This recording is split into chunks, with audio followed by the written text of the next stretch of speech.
ಸ್ವಾಮಿಯನ್ನ ಶಿಲುಬೆಗೆ ಹಾಕಿದರು, ಶಿಲುಬೆಯಲ್ಲಿ ನೇತಾಕಿದರು.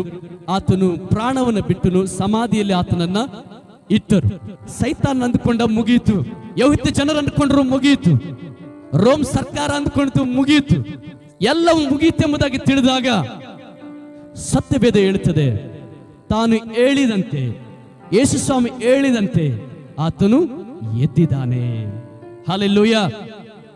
ಅಪೊಸ್ತಲರ ಕೃತ್ಯ 2:24 ಹೇಳ್ತದೆ, ಮರಣವು ಆತನನ್ನು ಹಿಡಿಯುವಂಥದ್ದು ಅಸಾಧ್ಯ.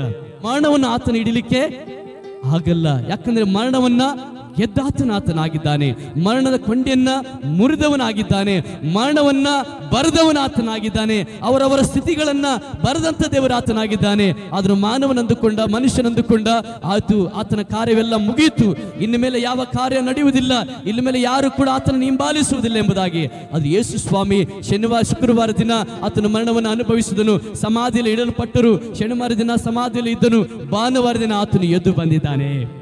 ಹಲ್ಲೆಲೂಯಾ. ಸ್ತ್ರೀಯರು ಸಮಾಧಿ ಹತ್ರ ಬರ್ತಾ ಇದ್ರೆ ಬೆಳಗಿನ ಜಾವದಲ್ಲಿ, ಅದು ಯೇಸು ಸ್ವಾಮಿಯನ್ನ ಹೆಚ್ಚಾಗಿ ಪ್ರೀತಿ ಮಾಡಿದಂತ ಜನ, ಹೆಚ್ಚಾಗಿ ಪ್ರೀತಿಸುವಂತ ಜನರು ಯಾರಂದ್ರೆ ಸ್ತ್ರೀಯರೇ. ಅದಕ್ಕೆ ಯಾವ ಸಭೆಯಲ್ಲಿ ಹೋದ್ರು ಹೆಣ್ಮಕ್ಳೇ ಜಾಸ್ತಿ ಇರ್ತಾರೆ. ಯೇಸು ಸ್ವಾಮಿ ಹತ್ರ ಮೊಟ್ಟ ಮೊದಲಾಗಿ ಬಂದಿದ್ದು ಸ್ತ್ರೀಯರು. ಸ್ತ್ರೀಯರು ಯೇಸು ಸ್ವಾಮಿ ಹತ್ರ ಬಂದಾಗ ಯಾಕೆ ಅವರು ಬಂದ್ರಂದ್ರೆ ಯೇಸುವಿನ ಮೇಲೆ ಪ್ರೀತಿ ಹೆಚ್ಚು ಅವರಿಗೆ.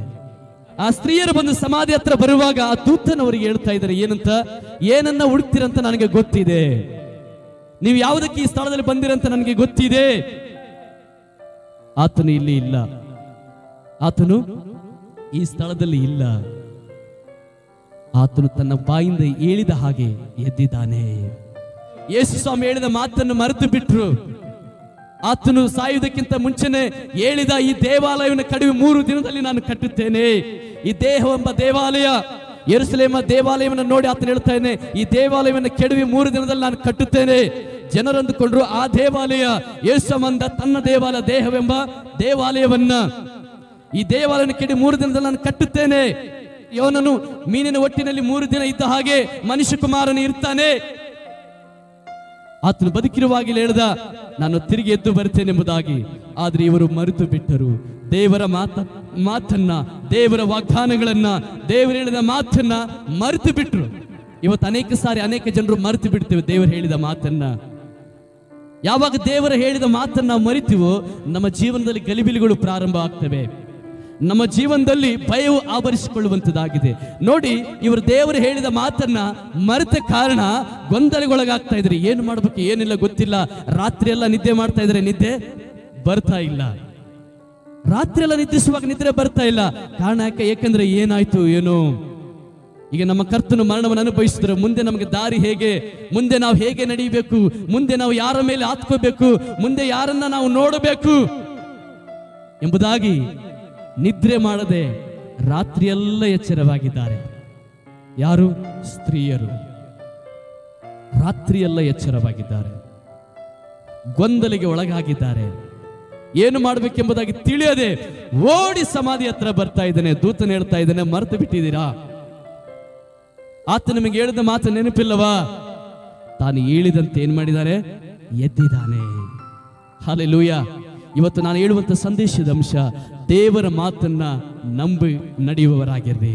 ಇಬ್ರಿಯ 13ನೇ ಅಧ್ಯಾಯ 8ನೇ ವಚನ ಹೇಳುತ್ತದೆ, ಯೇಸು ಕ್ರಿಸ್ತನು ನಿನ್ನೆ ಇದ್ದ ಹಾಗೆ ಇವತ್ತು ನಿರಂತರವೂ ಹಾಗೆ ಇರ್ತಾನೆ. ಯೇಸು ಸ್ವಾಮಿ ಬದಲಾವಣೆ ಆಗಲ್ಲಂತೆ.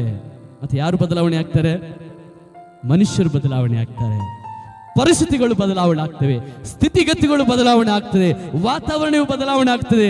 ಆದ್ರೂ ಕರ್ತನು ಮಾತ್ರ ತಾನು ಹೇಳಿದ ಹಾಗೆ ಏಕರೀತಿಯಾಗಿ ಇರುವಂತ ದೇವರಾಗಿದ್ದಾನೆ. Hallelujah, hallelujah. ತಾನು ಹೇಳಿದ, ನಾನು 3ನೇ ದಿನದಲ್ಲಿ ಎದ್ದು ಬರ್ತೇನೆ. ಆತನು ಹೇಳಿದ ಹಾಗೆ ಸಮಾಧಿಯಿಂದ ಆತನು ಎದ್ದು ಬಂದನು, ತನ್ನ ವಾಗ್ದಾನವನ್ನ ನೆರವೇರಿಸಿದ. ವಾಕ್ಯದಲ್ಲಿ ಅನೇಕ ವಾಗ್ದಾನಗಳನ್ನು ದೇವರು ನಮಗೆ ಕೊಟ್ಟಿದ್ದಾರೆ. ಆತನು ಹೇಳಿದ ಹಾಗೆ ಮಾಡ್ತಾನೆ, ಆತನು ಹೇಳಿದ ಹಾಗೆ ಮಾಡ್ತಾನೆ ಮತ್ತು ಭರವಸೆ, ವಿಶ್ವಾಸ ನಮ್ಮ ಒಳಗಡೆ ಇರುವಾಗ ಖಂಡಿತವಾಗಿ ನಾವು ನೆಮ್ಮದಿಯಾಗಿರ್ಲಿಕ್ಕೆ ಸಾಧ್ಯ. ಅನೇಕರು ಹೇಳ್ತಾರೆ, ನಾನು ರಾತ್ರಿ ಮಲ್ಕೊಳಕ್ ಹೋಗ್ತೀನಿ, ನನಗೆ ನಿದ್ದೆನೇ ಬರಲ್ಲ. ಏನ್ ಬರ್ತದೆ ಆಲೋಚನೆ? ನಾ ಏನ್ ಮಾಡ್ಲಿ, ಹೆಂಗ್ ಮಾಡ್ಲಿ, ಏನ್ ಮಾಡಿದ್ರೆ ಆಗುತ್ತೆ, ಏನ್ ಮಾಡಿದ್ರೆ ಇಲ್ಲ, ಎಲ್ಲಿಗೆ ಹೋಗಲಿ, ಯಾರನ್ನ ಭೇಟಿ ಆಗಲಿ, ಯಾರ ಮುಂದೆ ನನ್ನ ಸಮಸ್ಯೆ ಹಂಚಿಕೊಳ್ಳಲಿ, ಅಥವಾ ಇದಕ್ಕೆ ಪರಿಹಾರ ಏನೆಂಬುದಾಗಿ ರಾತ್ರಿಯೆಲ್ಲ ಯೋಚಿಸ್ತಾ ಇರ್ತಾರೆ. ಈ ಸ್ತ್ರೀಯರು ಕೂಡ ಯೋಚನೆ ಮಾಡಿದ್ರು, ನಾವು ಏನು ಮಾಡಬೇಕು. ಯಾಕಂದ್ರೆ ಯೇಸುಸ್ವಾಮಿ ಆತನ ಬದುಕಿದಾಗ ಆತನ ಜೊತೆ ಅನೇಕ ಸ್ತ್ರೀಯರು ಏನ್ ಮಾಡಿದ್ರಂತೆ, ಸೇವೆ ಮಾಡಿದ್ರು. ಲೂಕ 8ನೇ ಅಧ್ಯಾಯದಲ್ಲಿ ನಾವು ನೋಡ್ತೇವೆ. ಲೂಕ 8:1 ಅನೇಕ ಸ್ತ್ರೀಯರು ಯೇಸುಸ್ವಾಮಿ ಜೊತೆ ಇದ್ದು ಸೇವೆ ಮಾಡಿದ್ರು. ಯೇಸುಸ್ವಾಮಿ ಹೋದ ಮೇಲೆ ಅವರ ಸೋರ್ಸ್, ಅವರ ಪೋಷಣೆ, ಅವರ ಆತುಕೊಂಡಂತ ಕಾರ್ಯ, ಅವರ ನಿರೀಕ್ಷೆ ಎಲ್ಲದಕ್ಕೂ ಗಲಿಬಿಲಿಗೊಳಗಾದರು. ಅದಕ್ಕೆ ದೂತನು ಹೇಳ್ದ, ಸತ್ತವರಲ್ಲಿ ಬದುಕಿದವರನ್ನ ಹುಡುಕುವುದವೇನು, ಆತನು ಇಲ್ಲಿ ಇಲ್ಲ. ಸಮಾಧಿಯಲ್ಲಿ ಯೇಸುಸ್ವಾಮಿ ಇಲ್ಲ, ಸಮಾಧಿಯಲ್ಲಿ ಯೇಸುಸ್ವಾಮಿ ಇಲ್ಲ. ಇವತ್ತಿಗೆ ಯೆರೂಸಲೇಮಿನಲ್ಲಿ ಹೋಗಿ ನಾವು ನೋಡುವುದಾದ್ರೆ ಅಲ್ಲಿ ಒಂದು ಬೋರ್ಡ್ ಬರೆಯಲ್ಪಟ್ಟಿದೆ, ಈಸ್ ನಾಟ್ ಹಿಯರ್, ಆತನು ಇಲ್ಲಿ ಇಲ್ಲ. ಸಮಾಧಿ ಖಾಲಿ ಇದೆ, ಇವತ್ತಿಗೂ ಖಾಲಿ ಇದೆ ಆ ಸ್ಥಳದಲ್ಲಿ. ಇವತ್ತಿಗೂ ಹೋಗಿ ನಾವು ನೋಡ್ಬೋದು. ತಾನು ಹೇಳಿದಂತೆ ಎದ್ದಿದ್ದಾನೆ. ಯಾಕೆ ಆತನು ಎದ್ದಿದ್ದಾನೆ? ನಮ್ಮ ಸಂಗಡ ಇರುವುದಕ್ಕಾಗಿ. ನಾವು ಯಾವ್ಯಾವ ಸ್ಥಳಗಳಲ್ಲಿ ನಾವು ಹೋಗ್ತೀವೋ ನಮ್ಮ ಜೊತೆಯಲ್ಲಿ ಇರುವುದಕ್ಕಾಗಿ. ಅದಕ್ಕೆ ಆ ದೂತನು ಹೇಳ್ತಾನೆ, ಆತನು ಹೇಳಿದಂತೆ ಎದ್ದಿದ್ದಾನೆ, ಬೇಗ ಹೋಗಿ ಶಿಷ್ಯರಿಗೆ ಹೇಳ್ರಿ. ಎಂಬ ಎನ್ನುವಂತ ಊರಿಗೆ ಆ ಶಿಷ್ಯರು ಹೋಗುವಾಗ ಅವ್ರ ಜೊತೆಯಲ್ಲಿ ಆತನು ಬರ್ತಾನೆ. ತನ್ನ ಮಕ್ಕಳ ಜೊತೆ ಆತನು ಹೋಗುವುದಕ್ಕಾಗಿ ಎದ್ದಿದ್ದಾನೆ. ಹಲ್ಲೆಲೂಯಾ. ತನ್ನ ಮಕ್ಕಳ ಜೊತೆ ಆತನು ಇರುವವನಾಗಿದ್ದಾನೆ. ಅದಕ್ಕೆ ಯೇಸುಸ್ವಾಮಿ ಎದ್ದು ಬಂದಿದ್ದಾನೆ. ಆಮೆನ್. ನಿನ್ನ ದೇವರು ಜೀವಂತ ದೇವರು. ನೀನು ಎಲ್ಲೆಲ್ಲಿ ಹೋಗ್ತೀವೋ ಅಲ್ಲೆಲ್ಲ ನಿನ್ನ ಸಂಗಡ ಇರುವವನಾಗಿದ್ದಾನೆ. ಅದಕ್ಕೆ ಆ ದೇವರ ವಾಕ್ಯ ಹೇಳ್ತದೆ, ನಾನು ನಿಮ್ಮನ್ನ ತೊರೆಯುವುದಿಲ್ಲ, ಕೈ ಬಿಡುವುದಿಲ್ಲ, ಯುಗದ ಸಮಾಪ್ತಿಯವರೆಗೂ ನಾನು ನಿಮ್ಮ ಸಂಗಡ ಇರ್ತೇನೆ ಎಲ್ಲಾ ದಿವಸ. ಆಮೆನ್. ಹೇಗೆ ಒಬ್ಬ ಮನುಷ್ಯನ ಎಲ್ಲಾ ದಿವಸ ಇರಲಿಕ್ಕೆ ಸಾಧ್ಯ? ಮಹಿಮೆ ಉಳ್ಳ ಕರ್ತನು, ಪುನರುತ್ಥಾನ ಶಕ್ತಿ ಉಳ್ಳ ದೇವರು, ಆತನ ಎಲ್ಲಾ ಸಮಯದಲ್ಲಿ ಎಲ್ಲಾ ಕಡೆ ಇರಲಿಕ್ಕೆ ಸಾಧ್ಯ. ಸರ್ವವ್ಯಾಪಿ ಆತನಾಗಿದ್ದಾನೆ, ಸರ್ವವಲ್ಲವನು ಆತನಾಗಿದ್ದಾನೆ, ಸರ್ವವನ್ನ ಸ್ಥಾಪಿಸಿದವನು ಆತನಾಗಿದ್ದಾನೆ. ಎಲ್ಲಾ ಸಮಯದಲ್ಲಿ ಎಲ್ಲಾ ಕಡೆ ಆತನು ಇರುವವನಾಗಿದ್ದಾನೆ. ಗಮನಿಸಿ, ಶಾರೀರಿಕವಾಗಿ ಇರುವುದಾದ್ರೆ ಒಂದೇ ಕಡೆ ನಾವು ಇರ್ಲಿಕ್ಕೆ ಸಾಧ್ಯ. ಈಗ ನಾನು ಈ ಸ್ಥಳದಲ್ಲಿ ಇದ್ದೇನೆ, ನಾನು ಇರ್ಲಿಕ್ಕೆ ಸಾಧ್ಯ. ಈಗ ಬೆಂಗಳೂರಿನಲ್ಲಿ ಇರ್ಲಕ್ಕೆ ಆಗಲ್ಲ, ಅಲ್ಲಿದ್ರೆ ಇಲ್ಲಿ ಇರಕ್ಕೆ ಆಗಲ್ಲ. ಆದ್ರೆ ಪುನರುತ್ಥಾನದ ಶಕ್ತಿ, ಪುನರುತ್ಥಾನದ ಕಾರ್ಯ ಅದು ಎಲ್ಲಾ ಕಡೆ ಇರುವಂತೆ ಮಾಡುವಂತದಾಗಿದೆ. ಬೈಬಲ್ ಹೇಳ್ತದೆ, ಆತನು ಪ್ರಥಮ ಫಲವಾಗಿ ಎದ್ದು ಬಂದಿದ್ದಾನೆ, ನಂತರ ಆತನ ಮಕ್ಕಳು ಎದ್ದು ಬರ್ತಾರೆ. ಆಮೆನ್. ಕ್ರಿಸ್ತನ ಹಾಗೆ ಅವರು ಜೀವಿಸಲಿಕ್ಕೆ ಸಾಧ್ಯ. ಕ್ರಿಸ್ತನ ಇರುವ ಸ್ಥಳದಲ್ಲಿ ಅವರು ಇರಲಿಕ್ಕೆ ಸಾಧ್ಯ. ಕರ್ತನು ನಮ್ಮ ಸಂಗಡ ಇದ್ದು, ನಮ್ಮ ಜೊತೆಯಲ್ಲಿದ್ದು, ನಮ್ಮನ್ನು ನಡೆಸಿ ತಿರುಗಿ ತನ್ನ ರಾಜ್ಯದಲ್ಲಿ ಸೇರಿಸುವುದಕ್ಕೆ ಆತನು ಜೀವಂತ ದೇವರಾಗಿದ್ದಾನೆ. ಆಮೆನ್. ಕೆಲವರೆಲ್ಲ ಹೇಳ್ತಾರೆ, ನಿಮ್ ದೇವರು ಯಾರಂತ ಕೇಳುವಾಗ ಧೈರ್ಯವಾಗಿ ನಾವು ಹೇಳ್ಬಹುದು, ನನ್ನ ದೇವರು ಜೀವಂತ ದೇವರು, ನೋಡುವವನು, ಮಾತನಾಡುವವನು, ಕೇಳಿಸಿಕೊಳ್ಳುವವನಾಗಿದ್ದಾನೆ. ಮರಿಯಳು ಸಮಾಧಿ ಹತ್ರ ಅಳ್ತಾ ಇದ್ದಾರೆ. ಆ ಸಮಾಧಿ ಖಾಲಿಯಾಗಿರುವುದನ್ನು ನೋಡಿ ಅಳ್ತಾ ಇರುವಾಗ ಯೇಸುಸ್ವಾಮಿ ನೋಡಿದ, ಮಾತನಾಡಿದ, ಕೇಳಿಸಿಕೊಂಡ ಆಕೆಯ ಮಾತುಗಳನ್ನ. ಪುನರುತ್ಥಾನವುಳ್ಳಂತ ಕರ್ತನು ನಿನ್ನನ್ನು ನೋಡುವವನಾಗಿದ್ದಾನೆ, ನಿನ್ನ ಮಾತುಗಳನ್ನು ಕೇಳಿಸಿಕೊಳ್ಳುವವನಾಗಿದ್ದಾನೆ, ನಿನ್ನ ಸಂಗಡ ಆತನು ಮಾತನಾಡುವವನಾಗಿದ್ದಾನೆ. ಆಮೆನ್.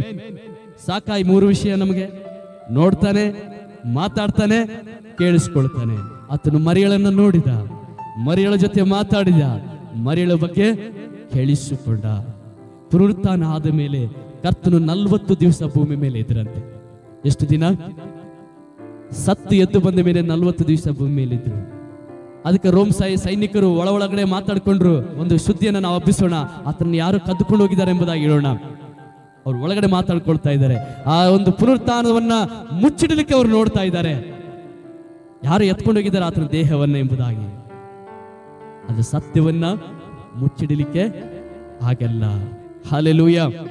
ಇವತ್ತು ನಾವು ನಿಂತಿದ್ದೇವೆ, ಇಡೀ ದೇವರ ಮಕ್ಕಳು ನಿಂತಿದ್ದಾರೆ, ಇಡೀ ಸಭೆಗಳು ನಿಂತಿದೆ, ಇಡೀ ಭೂಮಿ ಮೇಲಿರುವ ಪ್ರತಿಯೊಬ್ಬ ವ್ಯಕ್ತಿ ವಿಶ್ವಾಸಿಗಳು ನಿಂತಿದ್ದಾರೆ ಅಂದ್ರೆ ಒಂದೇ ಒಂದು ಬುನಾದಿ ಮೇಲೆ ಅವರು ನಿಂತಿದ್ದಾರೆ. ಯಾವುದ ಬುನಾದಿ? ಪುನರುತ್ಥಾನ, ಯೇಸು ಎದ್ದು ಬಂದಂತ ಕಾರ್ಯ. ಪ್ರಪಂಚದಲ್ಲಿ ಎಲ್ಲಾ ಸಮಾಧಿಗಳು ಮುಚ್ಚಿದೆ, ಒಂದೇ ಸಮಾಧಿ ತೆರೆದಿದೆ. ಅದಕ್ಕೆ ಆವತ್ತಿನಿಂದ ಇವತ್ತಿವರೆಗೂ ಆತನು ಎದ್ದು ಬಂದಿಲ್ಲ ಎಂಬುದಾಗಿ ಹೇಳಲಿಕ್ಕೆ ಅನೇಕ ಆರೋಪಗಳನ್ನು ಆತನ ಮೇಲೆ ಹಾಕ್ತಾ ಇದ್ದಾರೆ. ಆದರೂ ಅದು ಆಗಲಿಕ್ಕೆ ಸಾಧ್ಯ ಇಲ್ಲ. ದೂತರು ಹೇಳ್ತಾರೆ, ತಾನು ಹೇಳಿದಂತೆ ಎದ್ದಿದ್ದಾನೆ, ನಿನ್ನ ಜೊತೆ ಇರುವುದಕ್ಕಾಗಿ, ನಿನ್ನ ಸ್ಥಿತಿಗಳನ್ನು ಕಾಣುವುದಕ್ಕಾಗಿ. 40 ದಿನ ಎದ್ದ ಮೇಲೆ ಯೇಸುಸ್ವಾಮಿ ಶಿಷ್ಯರ ಹತ್ರ ಬಂದ್ರು. ಫಸ್ಟ್ ಮಗ್ದಲದ ಮೇರೆಗೆ ಭೇಟಿಯಾದನು. ಆಮೇಲೆ ಶಿಷ್ಯರ ಹತ್ರ ಬಂದ್ರು. ಶಿಷ್ಯರು ಎಲ್ಲಿದ್ದಾರೆ ಗೊತ್ತಾ? ಬಾಗಿಲನ್ನು ಮುಚ್ಚಿಕೊಂಡು ಗಡ ಗಡ ಗಡ ಏನ್ ಮಾಡ್ತಾ ಇದ್ದಾರೆ? ನಡುಗ್ತಾ ಇದ್ದಾರೆ. ಯೇಸು ಸ್ವಾಮಿ ನಮ್ಮನ್ನ ನೋಡಿಕೊಳ್ಳುವಂತವರು, ನಮ್ಮ ಜೊತೆ ಇರುವಂತ ಬಲನೇ ಹೋಗ್ಬಿಡ್ತು. ಈಗ ನಾವೇನ್ ಮಾಡೋಣ? ಯಹೂದ ಜನರು ನಮ್ಮನ್ನ ಏನ್ ಮಾಡ್ತಾರೆ? ಹಿಡಿತಾರೆ. ಬಾಗಿಲನ್ನು ಮುಚ್ಚಿಕೊಂಡು ಭಯದಿಂದ ನಡುಗುತ್ತಾ ಇರುವಾಗ ಕರ್ತನು ಅವರ ಮಧ್ಯದಲ್ಲಿ ಬಂದ್ರಂತೆ. ಯೇಸು ಸ್ವಾಮಿ ಅವರ ಮಧ್ಯದಲ್ಲಿ ಬಂದ್ರು. ಅವ್ರ ಮಧ್ಯದಲ್ಲಿ ಬಂದು ಫಸ್ಟ್ ಹೇಳಿದಂತ ಮಾತು ಏನು ಗೊತ್ತಾ? ನಿಮಗೆ ಸಮಾಧಾನ ಆಗಲಿ. ಯಾಕಂದ್ರೆ ಸಮಾಧಾನ ಇಲ್ಲ ಅವರಿಗೆ, ಗಲಿಬಿಲಿಗೊಳಗಾಗಿದ್ದಾರೆ. ಕಾರಣ ಗೊತ್ತಾ? ಯೇಸು ಸ್ವಾಮಿ ಹೇಳಿದ ಮಾತನ್ನ ಮರಿತಿದ್ದಾರೆ. ಯಾರೆಲ್ಲ ದೇವ್ರು ಹೇಳಿದ ಮಾತುಗಳನ್ನ, ದೇವ್ರ ವಾಕ್ಯ ಹೇಳಿದ ಮಾತನ್ನು ಮರಿತೀವೋ ಅವ್ರ ಮುಖದಲ್ಲಿ, ಅವರ ಜೀವನದಲ್ಲಿ ಸಂತೋಷ ಇರಲ್ಲ. ದೇವ್ರ ವಾಕ್ಯ ಹೇಳ್ತಿದೆ, ನಿಮ್ಮ ಚಿಂತೆ ಇಲ್ಲ ನನ್ನ ಮೇಲೆ ಹಾಕಿ, ನಾನು ನಿಮಗೋಸ್ಕರ ಚಿಂತಿಸ್ತೇನೆ. ಕಷ್ಟ ಕಾಲದಲ್ಲಿ ನೀವು ನನ್ನ ಕರೆಯುವುದಾದ್ರೆ ನಾನು ನಿಮ್ಮ ಹತ್ತಿರದಲ್ಲಿ ಇದ್ದೇನೆ. ನಾನು ನಿಮ್ಮನ್ನು ಕೈ ಬಿಡುವುದಿಲ್ಲ, ತೊರೆಯುವುದಿಲ್ಲ. ಯುಗದ ಸಮಾಪ್ತಿಯವರೆಗೆ ನಾನು ನಿಮ್ಮ ಸಂಗಡ ಇರ್ತೇನೆ. ಏನೆಲ್ಲ ವಾಗ್ದಾನಗಳು ದೇವರ ವಾಕ್ಯದಲ್ಲಿ ಇದೆ. ಪರಿಸ್ಥಿತಿಗಳು ಬಂದಾಗ ಆ ವಾಕ್ಯವನ್ನು ಹಿಡಿದುಕೊಂಡು ನಾವು ಪ್ರಾರ್ಥಿಸಬೇಕಾಗಿದೆ. ದೇವರ ವಾಕ್ಯವನ್ನು, ದೇವರ ವಾಗ್ದಾನಗಳನ್ನು ಹಿಡಿದುಕೊಂಡು ಪ್ರಾರ್ಥನೆ ಮಾಡುವಾಗ ಪರಿಸ್ಥಿತಿಗಳು ಏನಾಗ್ತವೆ? ಬದಲಾವಣೆ ಆಗ್ತವೆ. ದೇವರ ಸೈನ್ಯ, ದೇವರ ರಾಜ್ಯ ಚಲಿಸಲಿಕ್ಕೆ ಪ್ರಾರಂಭವಾಗ್ತದೆ. ಆಮೆನ್. ದೇವರ ವಾಗ್ದಾನಗಳನ್ನು ಹಿಡ್ರಿ, ದೇವರ ಮಾತನ್ನು ಹಿಡಿದುಕೊಳ್ಳ್ರಿ. ಯೇಸು ಸ್ವಾಮಿ ಹೇಳಿದ, ನಾನು ತಿರುಗಿ ಎದ್ದು ಬರ್ತೇನೆ. ಈ ದೇವಾಲಯವನ್ನು ಕೆಡಗಿ ತಿರುಗಿ ನಾನು ಎದ್ದು ಬರ್ತೇನೆ. ಶಿಷ್ಯರು ಮರೆತರು, ಸ್ತ್ರೀಯರು ಮರೆತರು, ಆತನ ಶಿಷ್ಯರು ಕೂಡ ಮರೆತು ಬಿಟ್ರು. ಅದಕ್ಕೆ ಅವರ ಒಳಗಡೆ ಆವರಿಸಿಕೊಂಡಿದ್ದು ಭಯ, ಚಿಗುಪ್ಸೆ, ಕಣ್ಣೀರು. ಇವತ್ತು ನಮ್ಮ ಜೀವನದಲ್ಲಿ ನಾವು ಪ್ರಾರ್ಥಿಸ್ತೇವೆ, ಆರಾಧನೆ ಮಾಡ್ತೇವೆ, ದೇವರ ಸೇವೆ ಕೂಡ ಮಾಡ್ತೇವೆ. ಅನೇಕ ಸಾರಿ ದೇವರೆಲ್ಲ ಪ್ರೀತಿಯಿಂದ ದೇವರ ರಾಜ್ಯ ಕಟ್ಟುವುದಕ್ಕೆ ಅನೇಕ ಸಾರಿ ಕಾಣಿಕೆಗಳನ್ನು ಕೂಡ ನಾವು ಕೊಡ್ತೇವೆ. ಆದರೆ ಇನ್ನೂ ಸಂಪೂರ್ಣವಾದಂತಹ ಒಂದು ನೆಮ್ಮದಿ, ಸಮಾಧಾನ ನಮ್ಮ ಜೀವನದಲ್ಲಿ ಇಲ್ಲ. ಕಾರಣ ಏನು ಗೊತ್ತಾ? ದೇವರ ಮಾತುಗಳನ್ನ ನಾವು ನೆನಪು ಮಾಡಿಕೊಳ್ತಾ ಇಲ್ಲ. ಅದನ್ನ ಆ ದೂತನು ಹೇಳಿದ್ರು, ನೆನಪು ಮಾಡಿಕೊಳ್ಳ್ರಿ, ಆತನು ಹೇಳಿದ ಹಾಗೆ ಎದ್ದಿದ್ದಾನೆ. ಗಮನಿಸಿ, ಆ ದೂತರು ಹೇಳುವಂತ ಮಾತೇನು ಗೊತ್ತಾ? ಆತನು ಎದ್ದಿದ್ದಾನೆ ಎಂಬುದಾಗಿ ಹೇಳ್ತಾ ಇಲ್ಲ, ತಾನು ಹೇಳಿದಂತೆ ಎದ್ದಿದ್ದಾನೆ. ತಾನು ಹೇಳಿದ ನಿಮಗೆ ನೀವು ಕೇಳಿಸ್ಕೊಂಡಿಲ್ಲ. ದೇವರು ನಿಮಗೆ ವಾಗ್ದಾನ ಮಾಡಿದ, ದೇವರು ನಿಮಗೆ ಮೊದಲೇ ನಿಮಗೆ ತಿಳಿಪಡಿಸಿದ, ನೀವು ಕೇಳಿಸಿಕೊಂಡಿಲ್ಲ. ಮತ್ತ 28:6 ನಾನು ಓದಿದ್ದೇನೆ. ದೇವ್ರ ವಾಕ್ಯ ಮುಂಚಿತವಾಗಿ ನಮಗೆ ಹೇಳಿದ್ದೇನಾ? ಆ ವಾಕ್ಯಗಳನ್ನು ಹಿಡಿದುಕೊಡ್ರಿ, ಆ ವಾಗ್ದಾನವನ್ನು ಹಿಡಿದುಕೊಡ್ರಿ. ದೇವರು ನಿಮ್ಮ ಜೀವಿತದಲ್ಲಿ ಕಾರ್ಯವನ್ನ ಮಾಡಲಿಕ್ಕೆ ಸಾಧ್ಯ.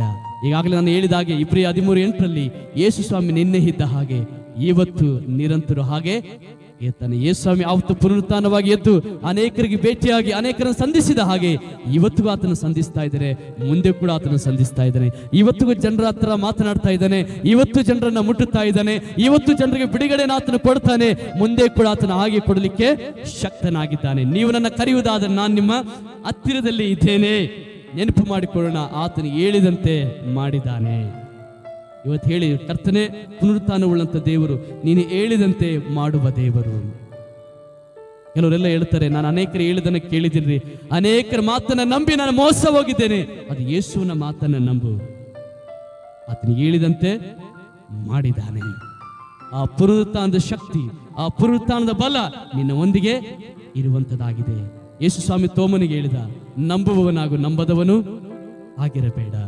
ಯೇಸು ಸ್ವಾಮಿ ತೋಮನ ಹತ್ರ ಬರುವಾಗ ತೋಮ ಹೇಳ್ದ, ನಾನು ಸತ್ತು ಎದ್ದು ಬಂದನಂತೆ, ನಾನು ನಂಬಲ್ಲ. ನೋಡಿ, ಯೇಸು ಸ್ವಾಮಿ ಮೊದಲನೇ ಸಾರಿ ಬಂದಾಗ 11 ಜನ ಶಿಷ್ಯರಿದ್ರು. ಅವಾಗ ಬಂದು ಹೇಳಿದಾಗ ತೋಮ ಒಬ್ಬನಿರ್ಲಿಲ್ಲ, ಹೋಗಿದ್ದ ಹೊರಗಡೆ ತಿರುಗಾಡ್ಲಿಕ್ಕೆ. ತೋಮ ಬಂದ ಮೇಲೆ ಶಿಷ್ಯರು ಹೇಳಿದ್ರು, ಶಿಷ್ಯರಿಗೆ ಕೇಳ್ತಾ ಇದ್ರೆ ಯೇಸು ಸ್ವಾಮಿ ಬಂದಿದ್ರು, ನಮ್ಮ ಜೊತೆ ಮಾತಾಡಿದ್ರು ಅಂತ ಹೇಳುವಾಗ ಆ ತೋಮ ಹೇಳ್ದ, ಆಹಾ, ನಾನು ಮಾತ್ರ ನಂಬಲ್ಲ. ಕೆಲವರೆಲ್ಲ ಹಂಗೆ ಆತನ ನಾನು ನೋಡತನ ನಂಬನಂತ ಕೆಲವು ಜನ ಇದ್ದಾರೆ, ಹೌದಲ್ವಾ? ಕೆಲವರೆಲ್ಲ ಹೇಳ್ತಾರೆ, ನನಗೆ ಕಾರ್ಯ ಆಗ್ಬೇಕು, ಆವಾಗ ನಾನು ನಂಬುತ್ತೇನೆ. ಬೈಬಲ್ ಹೇಳ್ತದೆ ಅವರು ಅವಿಶ್ವಾಸಿಗಳಂತ. ಅಂತವರವರು ಎಲ್ಲರೂ ನಂಬ್ತಾರೆ ಕಾರ್ಯ ಆದ್ಮೇಲೆ, ಹೌದಲ್ವಾ? ದಾರ್ಯಾಗ ಹೋಗೋನು ಬಿ ನಂಬ್ತಾನೆ, ಅದಲ್ವಾ? ಏನೋ ಚಲೋ ಆಯ್ತು, ಚಲೋ ಆಗಿದಲ್ಲಪ್ಪ, ಹೌದು ನಾನು ನಂಬ್ತೀನಿ ಅಂತ ಹೇಳ್ತಾನೆ. ಆಗೋದಕ್ಕಿಂತ ಮುಂಚೆನೆ ದೇವರ ಮಾತನ್ನು ನೀನು ನಂಬಬೇಕು. ತೋಮ ನೋಡು ನನ್ನ ಕೈಯನ್ನ. ತೋಮ ನೋಡ್ದ, ಏನು ಕಲ್ಲರ್ ಏನಾದ್ರು ಹಾಕೊಂಡ್ ಬಂದಿದೆಯಾ? ತನ್ನ ಒಳಗಡೆ ಅಂದ್ಕೊಳ್ತಾ ಇದ್ದಾನೆ, ಏನಾದ್ರು ಕಲ್ಲರ್ ಏನಾದ್ರು ಕೈ ಕೆಂಪಾಗಿ ಹಾಕೊಂಡ್ ಬಂದಿದೆಯಾ? ಯೇಸು ಹೇಳಿದ, ಬಳ್ಳಿಟ್ಟು ನೋಡಿ ಕೈಯಾಗ. ಕೈಯಲ್ಲಿ ಬಳ್ಳನಿಟ್ಟು ನೋಡ್ದ. ಅವಾಗ ಮೊಳೆ ಓಡಿಸ್ಕೊಂಡ ಕಾರ್ಯ ಸ್ಪರ್ಶ ಆತನಿಗೆ ಕಂಡಿತು. ಅವುಗಳದ ಸ್ವಾಮಿ ನೀ ನಿಜವಾಗಿ ದೇವರು ಎಂಬುದಾಗಿ ಆವಾಗ ನಂಬುದ. ಆವಾಗ ಯೇಸು ಸ್ವಾಮಿ ಹೇಳ್ದ, ನೋಡಿ ನಂಬಕ್ಕಿಂತ ನೋಡದೆ ನಂಬುವನು ಧನ್ಯನು. ಆಮೆನ್. ಇವತ್ತು ಸಭೆಯಲ್ಲಿ ಅನೇಕರು ನಾವಿದ್ದೇವೆ. ನಾವು ದೇವರ ಕಾರ್ಯವನ್ನ ನೋಡಿ, ದೇವರು ಬಿಡುಗಡೆ ಮಾಡಿದ್ದನ್ನ ನೋಡಿ, ದೇವರ ಸ್ವಸ್ಥತೆ ಮಾಡಿದ್ದನ್ನ ನೋಡಿ ನಾವು ನಂಬುವುದಕ್ಕಿಂತ ದೇವರ ವಾಗ್ದಾನವನ್ನ, ದೇವರ ಮಾತನ್ನು ಹಿಡಿದುಕೊಂಡು ನೀವು ನಂಬುವವರು ಧನ್ಯರಾಗಿದ್ದೀರಾ. ಆತನು ಹೇಳಿದ, ತಾನು ಹೇಳಿದಂತೆ ಎದ್ದಿದ್ದಾನೆ. ನಿನ್ನ ದೇವರು ನನ್ನ ದೇವರು, ಆತನು ಹೇಳಿದಂತೆ ಮಾಡುವ ದೇವರಾಗಿದ್ದಾನೆ. ಎಷ್ಟು ಜನ ನಂಬುತ್ತೀರಿ, ವಿಶ್ವಾಸ ಮಾಡ್ತೀರಿ? ದೇವರು ತನ್ನ ವಾಕ್ಯದಲ್ಲಿ ಏನು ಹೇಳಿದಾನೋ ಅದನ್ನು ಮಾಡ್ತಾನೆ.